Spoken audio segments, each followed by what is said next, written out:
Hello po guys, good morning po.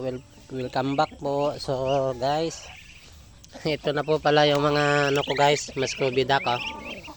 Ang amo ng mga to guys.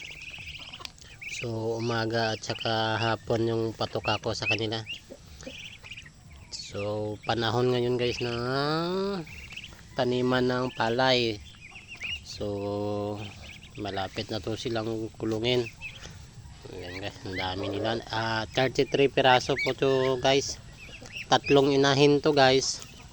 Pero ayan yung inahin. Dalawa lang yan guys kasi yung isang inahin pinalitan ko agad ng itlog ng bibi.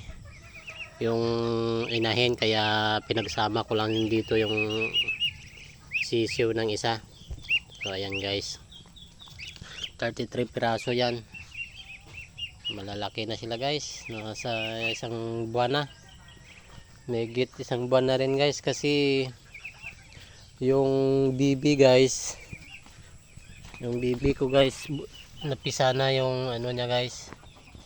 Ito pala guys, oh, mas COVID ako yan guys, nasa ilan ba yan, 15 yata yung itlog po dyan.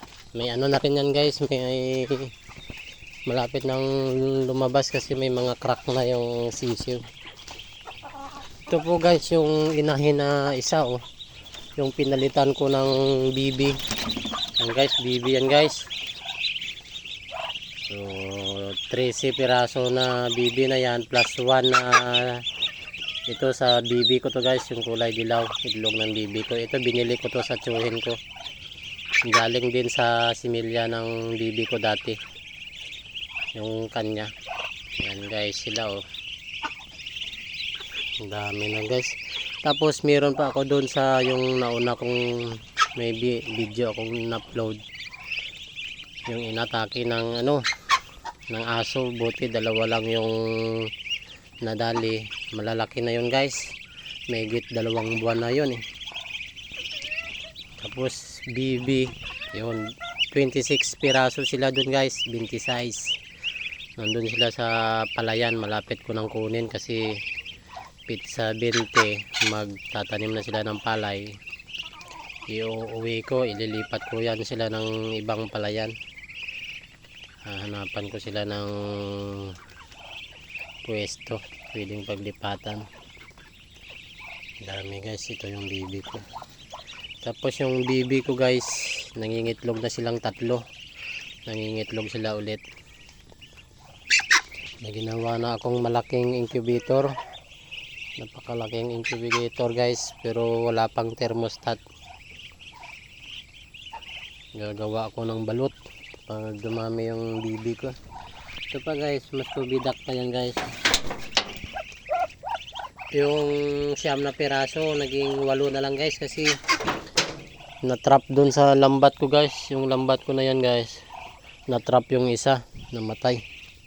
Kaya bala kong bumili talaga ng ganitong lambat sana guys, oh, para hindi sila matrap. Pag pumasok yung ulo nila, hindi na marunong magtanggal ng ano,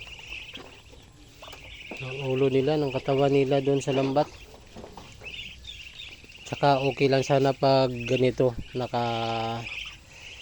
kasi pag nakalaylay guys, yung may mata, yung malaking mata, ayan, trap talaga sila, dapat nakaunat. So, ayan sila guys, ito yung brother nila guys. So pinalabas ko na sila, malalaki naman eh. Babalik ko lang yan sila pag taniman na ng palay.